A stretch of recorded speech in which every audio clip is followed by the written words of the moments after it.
Good afternoon. I'm Pam Campbell, Director of Public Affairs at the Oklahoma City branch of the Federal Reserve Bank of Kansas City. And it's my pleasure to welcome you to the 2021 Virtual Evening at the Fed series. The goal is to share with you insights and perspectives on current issues and topics from the Federal Reserve Bank of Kansas City. We believe the economy runs more smoothly when individuals know about how the economy works and how to better manage their finances. Educated and financially literate consumers make more informed decisions, which in turn helps create a stronger economy. That's why partnering with educators, all of you, is so important to us. We're here to help foster economic and financial literacy across grade levels and subject areas. Now, we want to make these concepts easier to teach and understand for students and to adapt so they can adapt to their daily behavior. And we really value your role in influencing students and want to support your efforts in the classroom. In fact, you can follow us on social media and check out our website, kansascityfed.org, for access to free classroom-ready resources related to economics, personal finance, social studies, career education, and more virtual programs like these.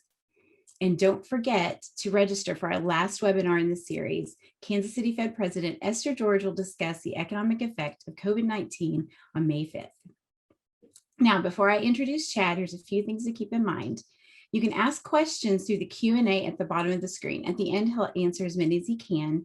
And then we're also going to launch several polls throughout the presentation. So thank you for taking a second to respond. Now, let me introduce our speaker. Chad Wilkerson is the Vice President, Economist, and Branch Executive at the Oklahoma City branch of the Federal Reserve Bank of Kansas City. In this role, he serves as the bank's regional economist and is responsible for briefing the Kansas City Fed's president, Esther George, on economic and business activity in the region to prepare her for Federal Open Market Committee meetings. Chad has been with the Federal Reserve since 1998. He holds a master's degree from the University of Chicago and a bachelor's degree from William Jewell College. His research focuses on 10th District regional economy, particularly the manufacturing and energy sectors. Now I'll turn it over to Chad.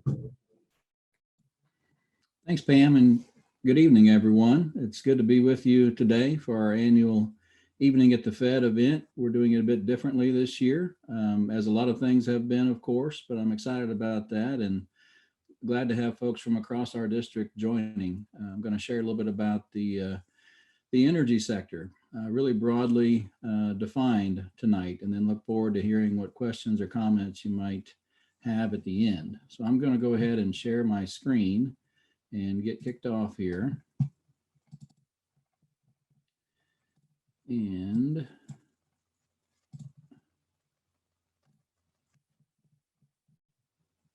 there we go. So I'm going to talk about the changing energy landscape and its effect on the economy. And before I get into that specifically, I did want to talk a little bit about, as I do in all my presentations, wherever they are, whenever they are, a little bit about the Federal Reserve.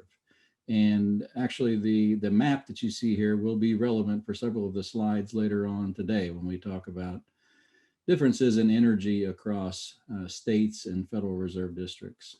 So the Fed's a bit of a unique institution in the country in that it is part public and part private, really consists of three main entities. One is the public part, the Board of Governors in Washington, which has 7 members appointed by the president, confirmed by the Senate, currently chaired, of course, by Jay Powell. And then the private part of the Fed are the 12 Federal Reserve banks across the country. And you can see those in the large dots, the locations of those here, and then the districts that they serve, and then the branch offices of each of those Federal Reserve districts shown in the smaller dots and the smaller print, including the office in Oklahoma City, where Pam and I are. And then I think what many people think of as the Fed is the third entity listed there, which is the Federal Open Market Committee. That's the group of 19 people who get together in Washington every 6 weeks or so to set monetary policy, to set interest rates in light of the Fed's mandate to promote maximum employment and price stability. And that includes my boss in Kansas City, Esther George, joins her fellow Federal Reserve Bank presidents and the governors in Washington. And the reserve banks are private in that they each have a private sector board of directors that oversees that bank, but both the selection of our president and the the selection of some of our board members are subject to the approval of the Board of Governors in Washington. So we do have some oversight. The Fed has really three main responsibility areas. Monetary policy, which I just talked about.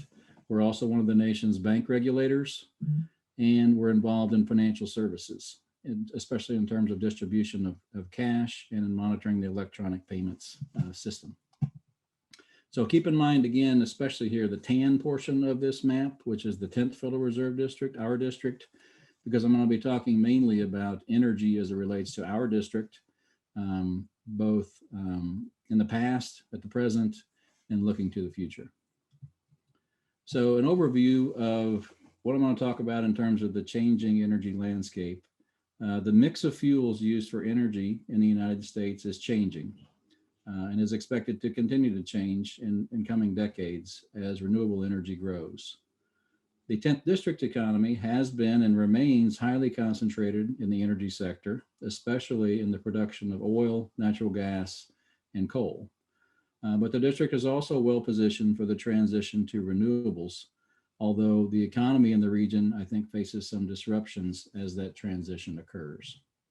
So first, a slide about energy, and we'll camp out here for just a minute to understand what energy is, what it's used for, what drives it.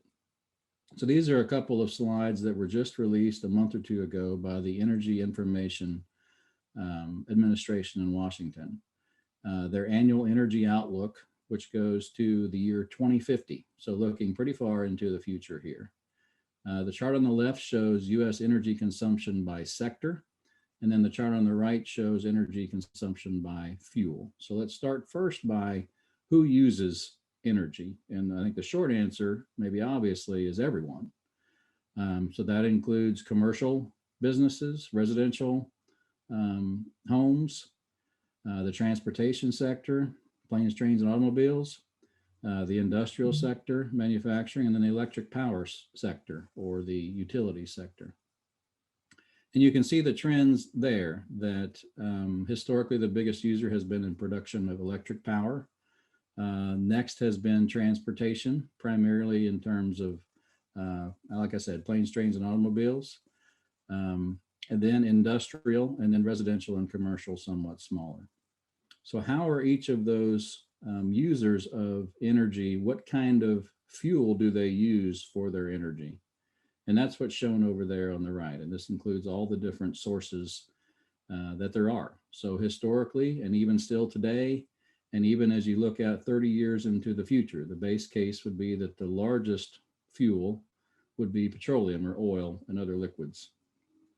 Next, especially increasingly over the past decade or so, would be natural gas, which is used, excuse me, especially in things like heating of homes and offices and in producing electric power.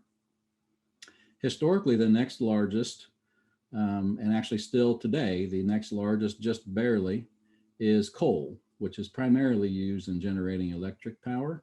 But you can see there the huge change that has happened just over the past decade as coal's prominence in energy has diminished significantly. If you look at the next source in red, that one has been relatively stable. It's expected to diminish a little bit, but still remain a sizable part of energy, and that is the nuclear energy sector. Then we're going to skip over green for just a minute. And go to first the blue line, hydroelectric hydropower, water powered, again, mainly for generating electricity, mainly in the western part of the US. The yellow bar was largely non-existent 20 years ago, but has grown significantly over the past decade or two, and that's biofuels, ethanol, and such. And then the green line would be other types of renewable energy, primarily wind and solar energy. And that you can see has seen the second fastest increase over the past decade after natural gas in terms of usage, but over the next 30 years is expected to have the largest increase in usage. You can see there as well, popped up very timely as I finished my last subject there. The first poll question for tonight, we're going to have three. So the first one is, how has energy consumption changed for you or your family since pre-COVID? Has it increased significantly, slightly, or decreased slightly or significantly?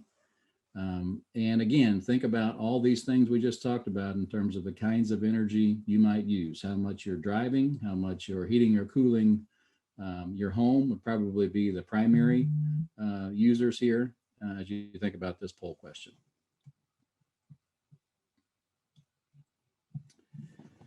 And we'll give just a minute here for folks to have a response and see what they say. And then we'll turn to the next section here, which is looking at some of the more traditional fuel sources and how important they are in our district. So I think the results are going to be shared. And it looks like the winner is a slight increase in energy consumption over the past year for you or your family, followed closely by a slight decrease. So overall, that looks like not a significant amount of energy usage change, but overall maybe a slight increase. Okay, so I want to turn now to talking about traditional types of energy, and we'll talk more about renewable energy at the end. The rise of renewable energy has been driven both by the desire to have cleaner energy in the country, both among leaders and I think among consumers in the country. Some of that driven by policy, some of that driven by massive technology gains in renewable energy that have brought its costs down closer to what we see in some traditional energy sectors. So fossil fuel energies, and here I'm talking again primarily about oil, natural gas, and coal. So how important is it in terms of the economy in the nation and then in the 10th Federal Reserve District? So what's shown here is each industry in the economy's share of GDP as of 2020. The blue bars show for the nation, the magenta bars show for the 10th district. And you can see that in most cases, the size of the bar for the US and the district is relatively similar. There are two main differences. I'll start with one over on the close to far right. Agriculture is more than twice as important in our district than in the nation. But you can see right there in the middle that the mining sector, which again includes oil, natural gas, and coal primarily, and in our district, outside of Wyoming at least, it's almost completely oil and natural gas, is 3 times as important to our economy as in the nation. And if we look further down at states across our district, there are several states in our district that are especially highly concentrated in mining. So there again, you can see the US and district comparison, and this was 20 years ago, last year, and then in 2019 before the pandemic. So you can see that in 3 of our states, mining is not a significant part of their economy: Kansas, Missouri, and Nebraska. Would ask you all not to tune out. We're going to return to you here later in the presentation. But larger in our mountain states, and then as well in my state here in Oklahoma. So, and in fact, in several of our states, mining is even more important to our economy than it was 20 years ago in Colorado, New Mexico, and Oklahoma. Some back off over the past year related to COVID. We'll talk a bit about that as well. But still in New Mexico, Oklahoma, and Wyoming, over 15% of GDP in our states are accounted for by the mining sector. If we look at rankings by states of who produces each of the main fossil fuels, here you can see at least 1, and in one case 4, of the top 8 states in the country for production are located in the 10th district. Wyoming is by far the nation's largest coal producer. Oklahoma, Colorado, and Wyoming are among the largest natural gas producers. And then add to that list New Mexico as the largest crude oil producer. So each are significant in our region. So how has that sector, and actually I should go back for just a second. I'm for the most part going to talk about oil and gas from here. Coal is very important in Wyoming, but as you saw earlier, it has diminished significantly in share, and it's used primarily for electricity generation, and there's been a sizable shift in that sector towards using more natural gas or renewables. And so that sector has diminished considerably.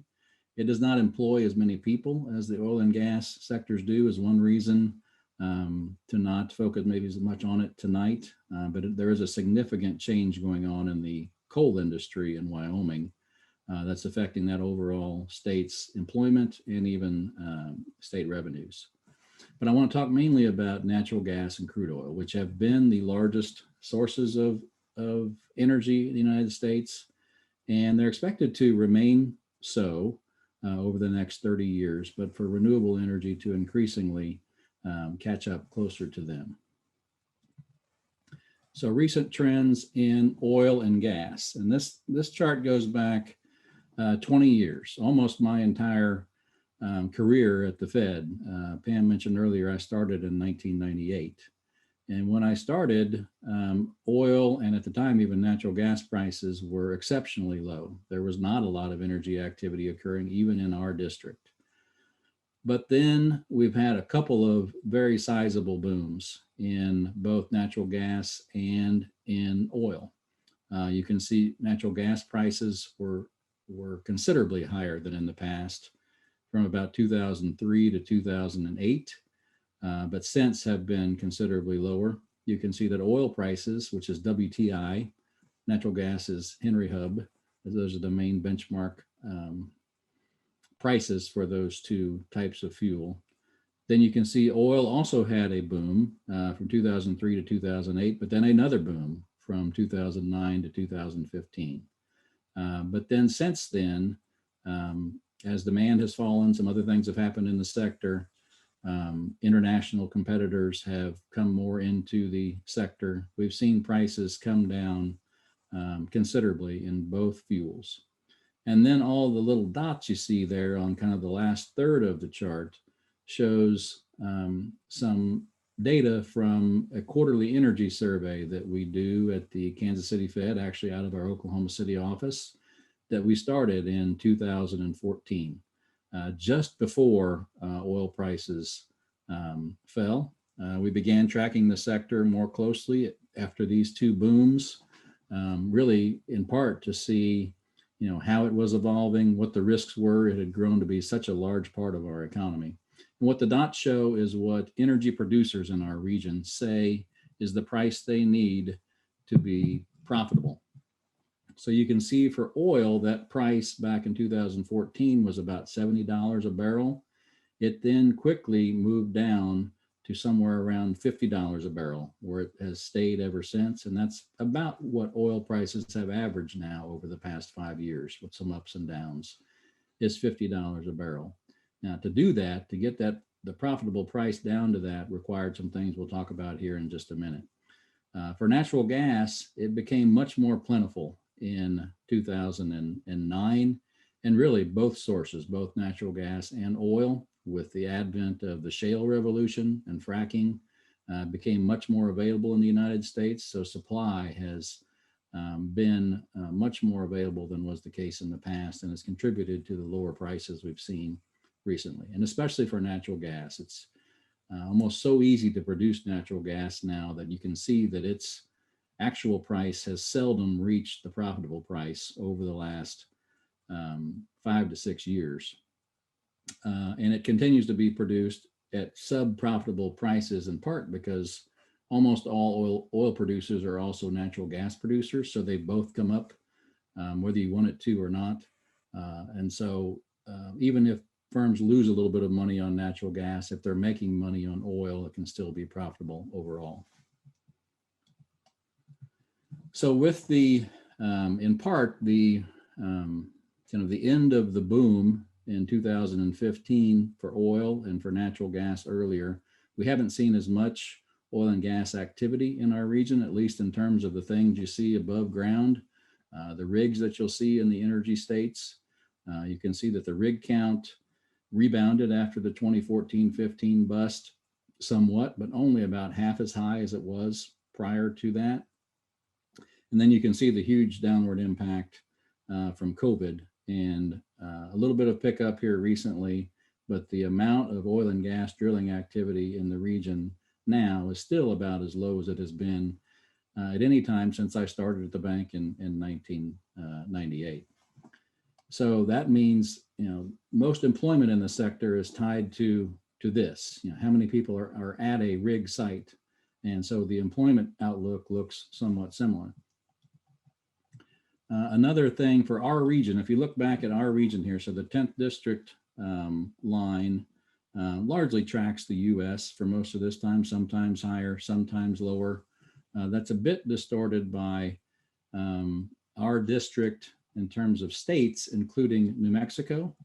If we look here at where oil production in the United States has grown the most, especially over the last 5 to 6 years, it's the blue part of the map here, the Southwest, which would be eastern New Mexico, kind of central and western Texas, primarily the Permian Basin of far west Texas and southeast New Mexico. So we have, so the 7 states of our region, even though southern New Mexico is not in our district, if you count all of New Mexico, has seen a boost from that. But you can see most other areas of the country have not seen as much of an increase. The rest of our district, for the most part, would be either in the mid-continent, which has been largely flat, or in the Rocky Mountains, which has seen only a moderate increase. So not as much of the boom has occurred in our district as in others. And likewise, if we look at natural gas, these are history and then projections of usage of natural gas across the country, really with the 3 main areas that the EIA has picked out as growing significantly. And you can see that the biggest growth to date has been in the east. That's primarily in Pennsylvania, what's known as the Marcellus Shale, where some Oklahoma companies operate, has seen the biggest increase in gas. And you can see for the next 30 years, even though usage of natural gas is expected to grow, it's not expected to be in most of our district. So one thing that's been going on that has hurt oil and gas activity and employment in our region is our region not having some of the more productive plays.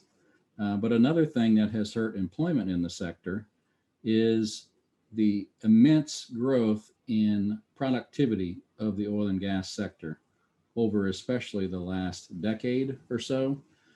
And I'll try to explain the concept of productivity. Productivity is output per hour, how much one worker can produce, or how much of the output, divided by workers you have.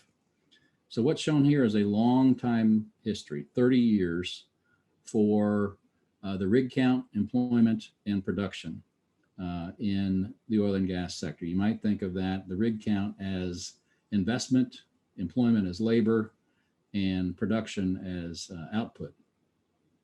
And there you can see, if we look first at production, so actual oil and gas being produced, you can see that from 1990 through when I started at the bank in the late 90s, and then even for another decade after that, US oil and gas production continued to drift downward.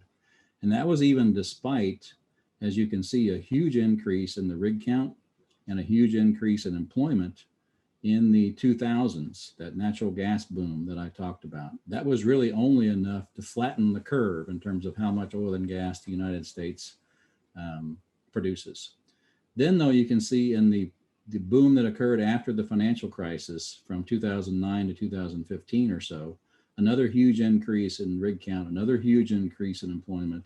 And this time you can see a pretty sizable increase in production of oil and gas in the United States for the first time since the 1970s. And that was because firms, with the low prices that resulted from the financial crisis, really became much more adept at getting much more oil and gas out of the ground per rig and per worker than was the case before. So then we had the downturn in oil and gas prices in 2015, and so a massive drop in the rig count or investment, massive drop in employment that hurt my city, Oklahoma City, but really not a huge drop in employment, and in production.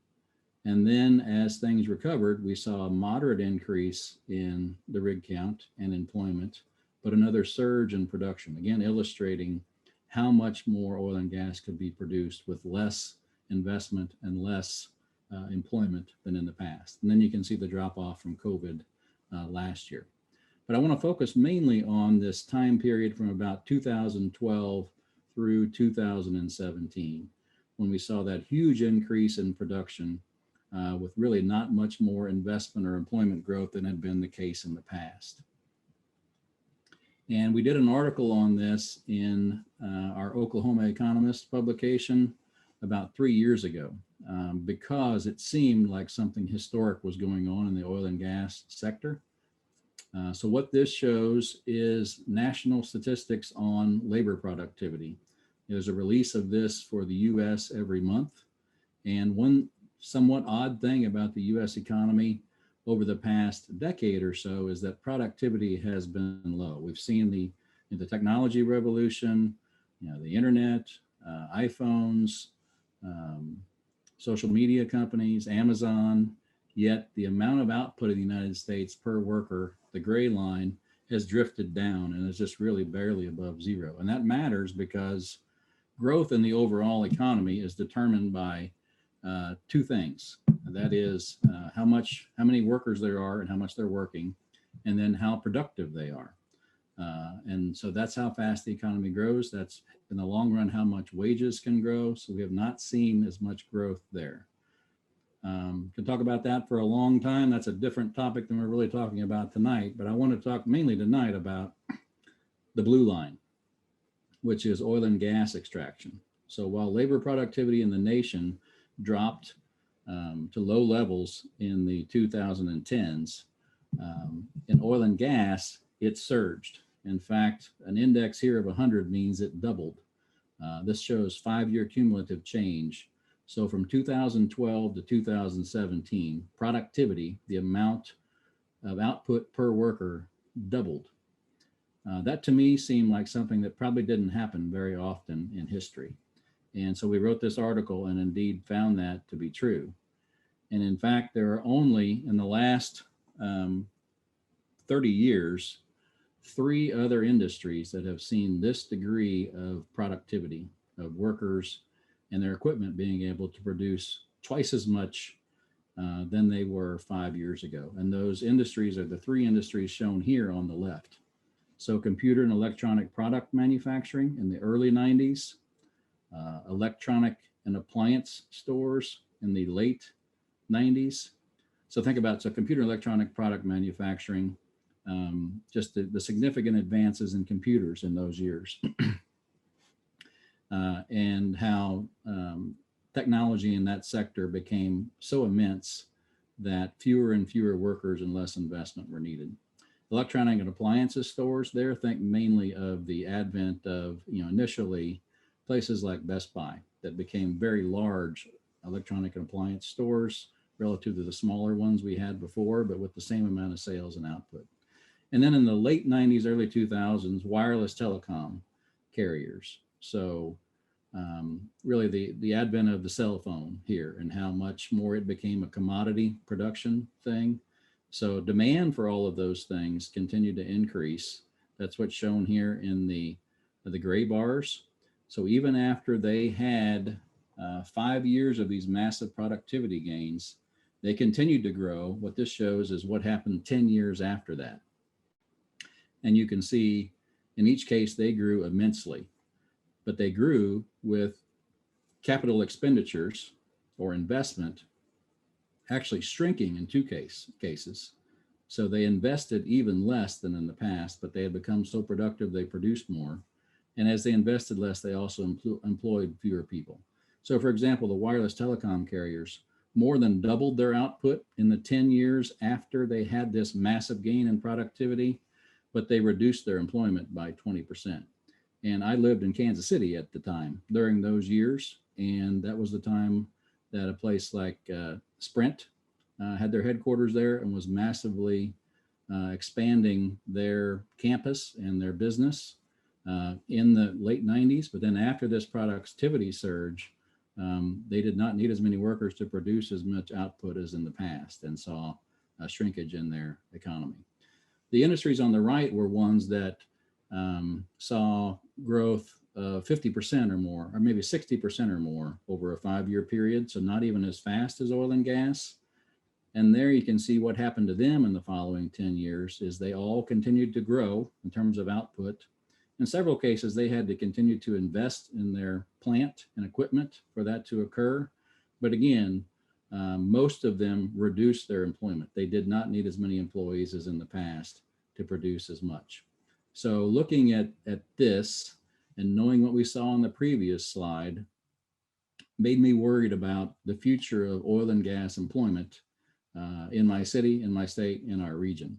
And so what has actually happened since this surge in productivity happened in 2017, and we wrote this article in 2018.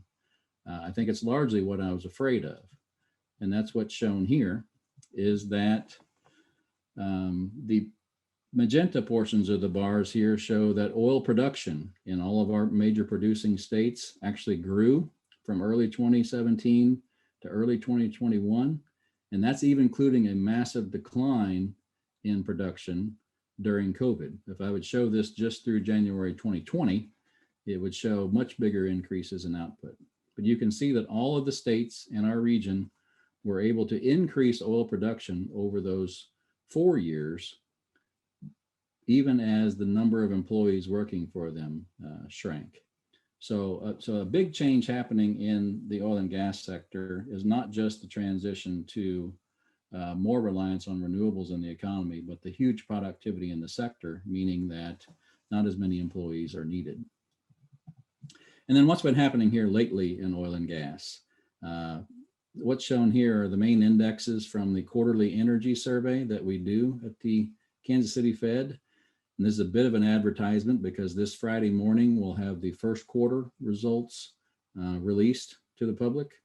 But you can see even as of the end of last year, we saw increases in drilling, increases in profits occurring by late 2020 after a massive drop once the pandemic started.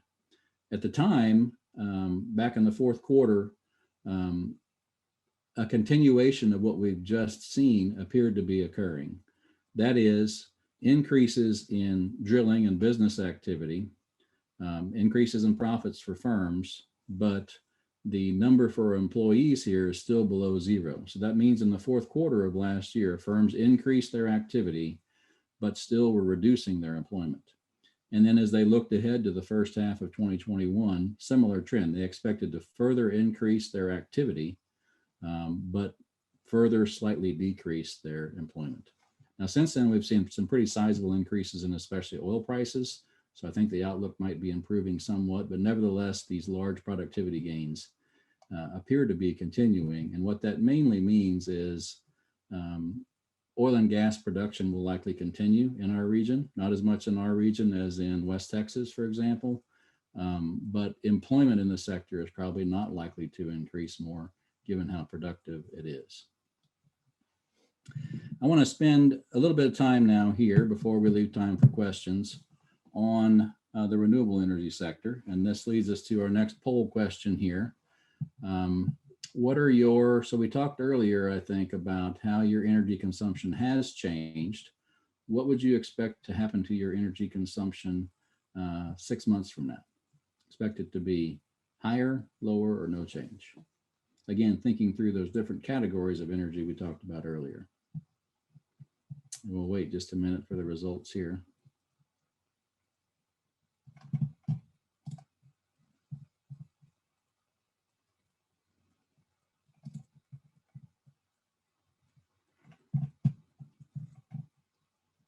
And it shows overall higher. And I would say that I would put myself in that camp as well, if for no other reason than I'm likely to drive and perhaps even fly a bit more than I have in the past year.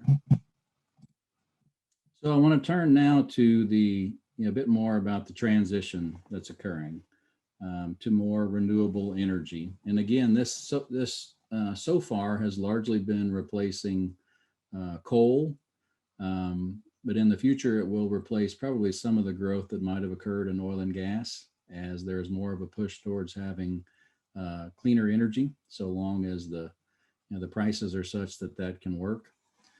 And I see there was a question in the Q&A that I might go ahead and address on that part. What effect does government subsidies have on the price of energy? And I think one thing I would say that, so an early stage development of things like, well, let's just turn to the next slide and I'll reference it here. So in terms of things like biofuels, so in terms of ethanol, definitely early on in getting that industry going, government subsidies for that industry helped its growth. Same would be true for the wind sector and for solar. Water is kind of a long-standing source of renewable energy. And that would be true really of any kind of new industry that is getting going and is massively used, especially in things like public utilities. For there to be enough investment for something like this, it usually requires some kind of a government subsidy. But then once it's built, the operating income the hope is it can begin to pay for itself. And that's, I think, largely what we're seeing as, especially in solar and wind prices have come down considerably to make them more competitive with things like natural gas. So I told kind of a story there that wasn't a super happy story about oil, gas, and coal in our region, maybe especially in terms of employment. Production of oil and natural gas has continued and is expected to continue, but again, the number of people needed for that is not as much. Several of our states, and here's Kansas and Nebraska, hope you didn't tune out, are already large producers of biofuels in the case of Nebraska, and so is Kansas, so is Oklahoma, so is Missouri. They're just not in the top 8. And then also in terms of solar and wind, especially wind, Oklahoma and Kansas make the top 8. But as we move further into the future, and you saw that the fastest growth is expected among all sources of energy for renewables. If we look across Federal Reserve districts in the country, and that's what's shown here. So remember that map I showed at the very beginning. What this shows is wind speed and solar potential for each Federal Reserve district. And it is sorted, I believe, by wind speed. So if you look at the Kansas City district, the highest wind speed on average of any district in the country is in our district.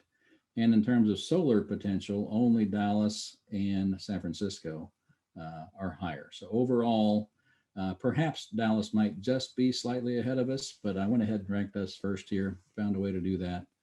We have at least as much, if not more, potential for growth in especially wind and solar as any region of the country. Another way to look at that is what it costs to get energy, wind energy or solar energy in our regions, given how plentiful those resources are. So the darkest areas here would be those with the largest potential for solar on the left, which includes basically the whole western half of the 10th Federal Reserve District, and then the potential for wind, which includes most of the rest of the 10th Federal Reserve District. In fact, I haven't actually looked at this real closely, but maybe every single county in the 10th District, except maybe for Southeast Oklahoma and maybe the farthest southwest county of Missouri, are in at least the medium green in terms of potential for wind and energy. So where does that leave us in terms of economic outlook for our region? And I'm going to close here and then see what other questions there might be. We could talk in more detail about a variety of all of these things. I mainly wanted to give an overview of what's going on here, especially in these slides, and is expected to happen here, and then show what has been happening in terms of the economy in some of our states. So we, as I mentioned, I think the title of the last slide, it could pay off for us to be so hot and windy in our region.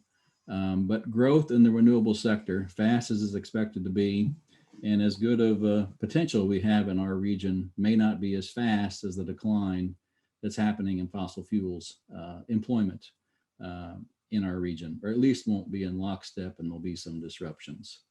So you can kind of see that maybe especially in Wyoming, with the decline in coal has been so rapid, and then a leveling off that we've seen, a drop in petroleum usage. It likely is not expected to get back to its or its peak back in the mid 2000s, and natural gas also expected to level off. And with the productivity gains having losses in jobs there, the potential for renewable energy is there. And I think we can have a successful transition into that, but it's not going to come without some bumps and bruises. So just to summarize again, U.S. energy consumption has grown in recent years. Fossil fuel production, and specifically oil and gas, has been a large industry and key employer in the district. But recently, fluctuating commodity prices have changed the outlook for the industry, accelerated trends for greater renewable. While the energy landscape has continued to evolve in recent years, it remains an important part of the 10th district economy. So I want to point to, before we do questions, a couple of additional resources at the Kansas City Fed. And I'll highlight first an event we do annually with the Dallas Fed each fall. Last year we did it virtually. We'll likely do it virtually again this year, but it looks at some prominent speakers in both traditional energy and renewable energy. And the focus increasingly in recent years has been about the transitions going on within oil and gas, and then from oil and gas to renewables. So I'd encourage you to join and be part of that. The website that Pam mentioned at the beginning today, the Kansas City Fed has a new website. Our Energy and the Economy page is where you can find all of this kind of information. That would include our quarterly energy survey, which again, the next edition is released on Friday, our quarterly energy data book.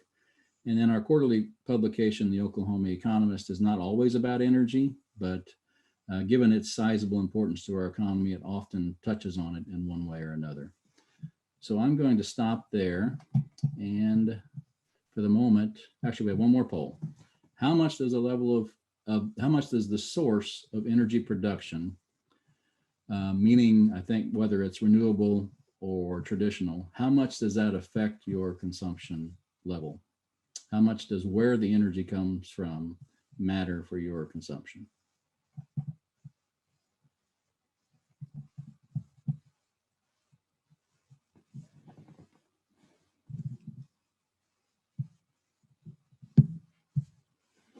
And survey says kind of varies.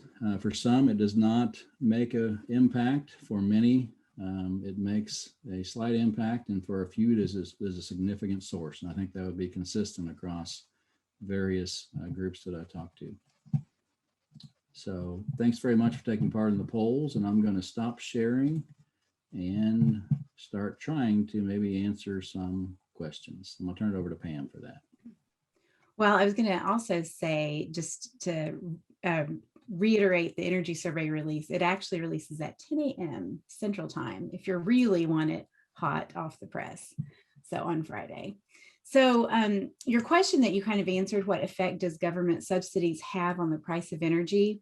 Our person clarified that it was about fossil fuel subsidies, not renewable investment or subsidies. And so I didn't know if you wanted to take that on again and see if your answer changes. Sure. Yep. I see the additional question now.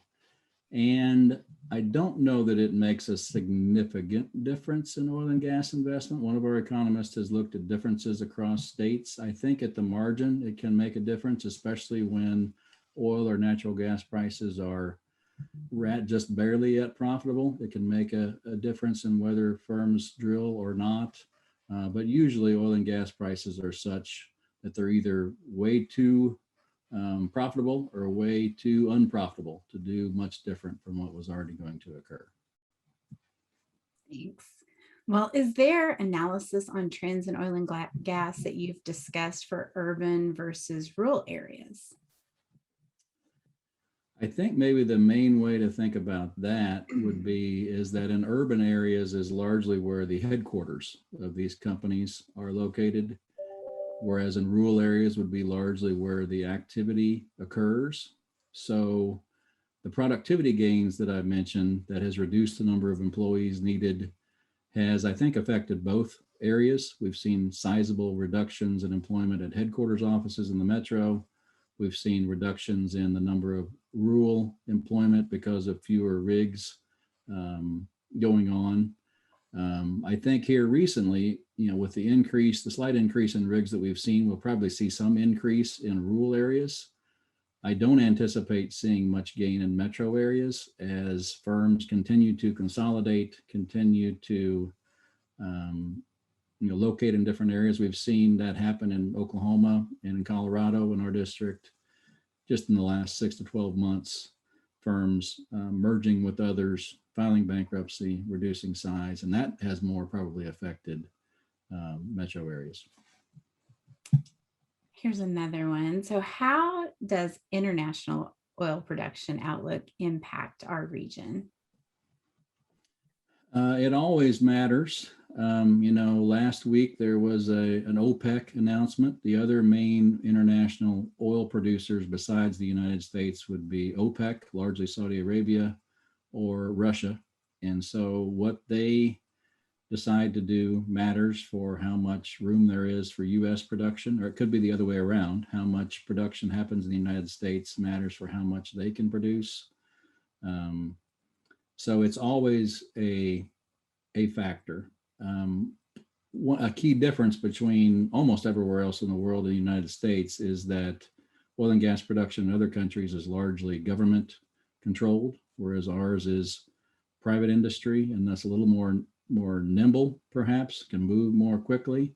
But it's also generally harder to get oil and gas in the United States. It requires fracking than in a place like Saudi Arabia, where you can basically stick a straw in the ground and oil will come up. But they need, unlike the United States, they need high oil prices in particular in order to fund the services and benefits to their citizens. Their government budgets rely significantly more on it. So they need prices to be higher more than the United States necessarily needs prices to be higher. Now, oil producers in the United States might want prices to be high, but the country does not rely on high oil prices to thrive, and as places like Saudi Arabia do. So it's an interesting dynamic. It's always in the background of what the outlook for oil in particular is for our region. Here's one that's kind of in that same realm. Is the U.S. still a net importer of oil, and what's the possibility of becoming a net exporter in the next 30 years? So we, I think just now recently have become a net importer again. We were a net exporter for a while during the last boom, but I think during COVID that has changed a bit. And I don't know that expectations for future oil production in the US are quite as strong as they were just 2 years ago, or certainly 5 years ago. And looking further ahead, as oil becomes a relatively smaller share of overall energy usage, we may, it depends on some of these international factors that I just talked about how important having certain prices for oil is to Saudi Arabia, how productive we are relative to them. But we clearly we've gotten closer to that boundary line of being a net importer or a net exporter after being a huge net importer for about 25 years, from the mid 70s to early 2000s. So what are the past and projected trends in productivity and labor growth in renewables? That is an interesting question. So one thing about renewables is that it generally does not require as many people to be present to do it. So if you think of like a big windmill, there are no people there. If you think about a big solar farm, there are a couple of checkers maybe there. So it does not require as many. It's a high productivity, high investment industry. I don't know the degree to which significant further productivity gains could continue. Part of what's happened and driven its price down is that it has become so productive and cost effective lately. But I have not dug very much into productivity trends. It's not a big enough sector yet to have a official data line like I showed for oil and gas. That's a good question and something I'm interested in digging into maybe in the next couple of weeks. Well, careers in petroleum engineering are on a couple of people's minds. I have a couple of questions that are kind of in this similar. This one is that her son graduated with his degree and he didn't get a job in his field, but he did get a job in the tech field. So what percentage growth in jobs in the petroleum sector, either negative or positive, do you foresee in the next couple of years? And then if you'll hold, the next question that kind of flows into that is, it used to be one of the highest things coming out of college.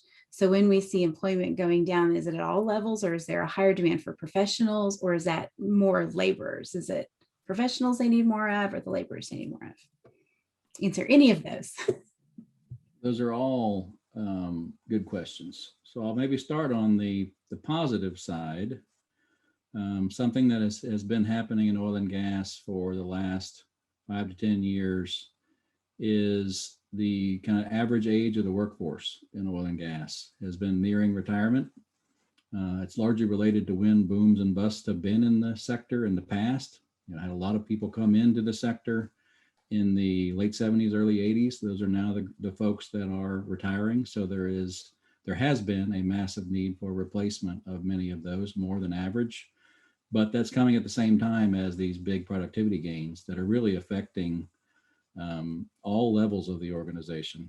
As I mentioned, it's affecting both in the field, the number of rigs needed, and therefore laborers in the field.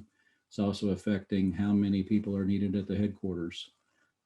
So I think with the kind of the standard outlook that there is for the sector, I wouldn't anticipate much growth in either the higher technical fields within oil and gas or in the field, at least until we've had more of maybe the settling out and consolidation that's happening in the industry, which will probably continue to play out for another year or two. So do you think that the Keystone Pipeline really has the big impact on jobs and the economy as we've been told? So, a lot of the jobs for pipelines, and this would be similar to what I mentioned earlier for wind and solar, a lot of the jobs that occur for them is the construction of them in the first place. So certainly Keystone not continuing will affect the number of construction jobs that would have been used to build it. But the number of jobs associated with the running of a pipeline is not nearly on the scale as there is with oil and gas operations, upstream oil and gas operations. So I don't know exactly what's referred to here, and I don't really want to ask who's told us what, but that's kind of my thoughts on that. Thanks. So do you see a stronger rebound with the economy opening back up in the next few months in this sector as well? You kind of just spoke to that a little bit, but. Yeah, so I think what continues for the economy as a whole, what continues to drive the outlook are two things in this crazy world that we're in. One is the path of the pandemic, and recently that means the path of vaccinations and people being comfortable with moving around as they once did. And then the other is, in the meanwhile, while we're in this, government support for some sectors of the economy, for some individuals who've lost their jobs. And I think the recent passage of the stimulus package, the I think faster than expected rate of vaccinations has increased optimism about coming months and for the rest of the year. And we've already begun to see an increase in oil and gas drilling, and I think that could translate into more jobs in that sector this year than was previously expected. So this one says the UK is banning gas engine automobiles. If the US transitions to all electric autos, what's the impact on the energy business, and what is the likelihood of this happening? Well, there's partly some political questions in there that I not necessarily don't want to touch, but I don't know enough about politics to know how that might be decided. You know, some of the major auto producers in the U.S. have said that they want to move to all electric vehicles by, you know, some certain future date, way out into the future. So it's something that everyone is at least thinking about moving towards in the longer run. And I think so, thinking about this transition that's occurring in energy as it relates to transportation, as it relates to energy or to power generation, to each of the things we've been thinking about, there's a transition underway. I think everyone to some degree believes that that's the case. How fast and when it occurs remains to be seen, but it's going to have a detrimental impact on at least how much, if at all, growth in the oil and gas sector, and especially coal sector, occurs in coming decades. So how does climate change affect the outlook for fossil fuel and renewable productivity and employment? Ooh, these folks aren't holding back tonight, Pam. Wow, we're hitting all of them here. So, you know, in terms of climate change, what I would say is, you know, and this is maybe related to what the auto companies in the U.S. have done. There's a desire on the part of many to become less carbon intensive as an economy related to climate change. And so that is part of what's driving the transition to renewables, along with a number of other factors. So it is at least one of the things that goes into the trends that we've been seeing and are expected to continue to see. Very good. Well, thank you very much, Chad. We really appreciate your presentation and answering all these questions. I know they were getting hard. So now I want to turn it over to Leslie Baker from the Oklahoma City branch to wrap us up. Thanks. Thank you, Pam. And thank you, Chad. Always a great talk. And thank you, Pam, for moderating some amazing questions. As Pam mentioned, I am Leslie Baker. I'm with the Oklahoma City branch of the Kansas City Fed. I do public outreach, sharing our free Fed resources with educators and students across Oklahoma. And my colleagues in Omaha, Denver, and Kansas City provide the same resources to the other areas of the 10th district. And to that end, before we sign off this evening, I have a few items I'd like to share with you. First, since not everyone could join us tonight, a recording of Chad's presentation in the Q&A and his slides will be made available on our website in the next few days. So if you have colleagues who wanted to attend or who you think could benefit from viewing this presentation, please share our website with them. Certificates for attending will be mailed to you following our final Evening with the Fed program, which is May 5th. And because we're always seeking ways to improve, we would absolutely welcome your comments and thoughts on a short online evaluation that we will be sending to you. So please fill that out so we can put your comments to good use. And as a thank you for participating tonight, all of you will be entered into to win one of 12 prizes featuring Fed swag and specialty items that are unique to the states that make up the 10th Federal Reserve District. Winners will be selected randomly and announced in a follow-up email. So good luck to everyone. I also wanted to share a few more items with you this evening. And that can also be found on kansascityfed.org/education/entrepreneurship. Our final Evening with the Fed session is May 5th, as has been mentioned a couple times tonight. It will be at 5 p.m. Central, 4 p.m. Mountain Time, where we will hear from Esther George, President and CEO of the Federal Reserve Bank of Kansas City. Ms. George will speak on the coronavirus shock, implications for the economy and monetary policy. If you have not signed up for this, please visit kansascityfed.org/events and sign up today. And please share this widely We would love for you to hear how Ms. George wraps everything up with all of the entire series that we've had so far. And we'd love for you to follow us on social media. So, and also our website. Our handle is @Kansas City Fed, and you can find us on Pinterest, Twitter, LinkedIn, and YouTube. And I've already mentioned kansascityfed.org and Federal Reserve Education.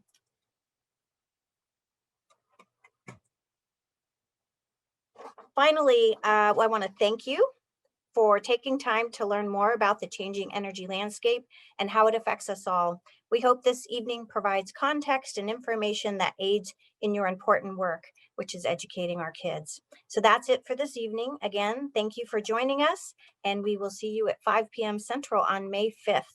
Good night from Oklahoma City.